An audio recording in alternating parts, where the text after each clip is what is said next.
The Korean government is putting forth its best efforts to shore up economic sentiment, but it won't be easy. The index that measures the overall economic outlook of consumers remains fastened at the same level recorded in the weeks immediately following the Sewol-ho ferry disaster that slacked off private spending. Our Hwang Ji-hye reports.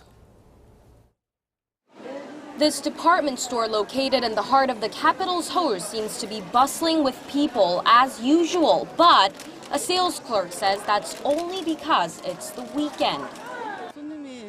I feel like the number of customers dropped recently, and most of our customers during weekdays are tourists, not locals.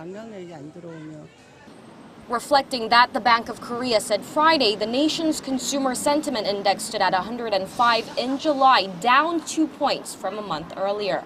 The figure had rebounded in June, suggesting that Korean consumers might be returning to their spending habits, which changed after April's ferry tragedy.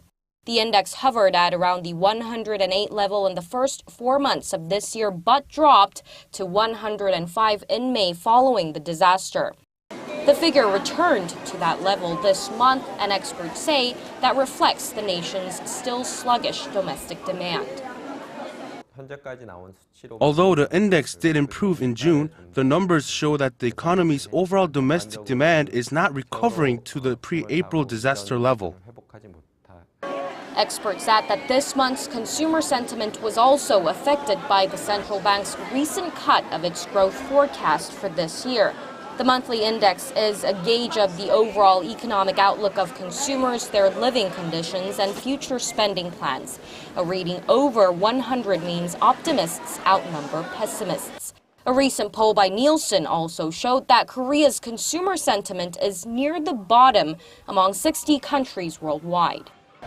And the figures indicate a bumpy road ahead for President Park Geun-hye's new economic team and their attempts to pull the economy out of a low-growth rut by boosting domestic demand. Hwang Ji-hye, Arirang News.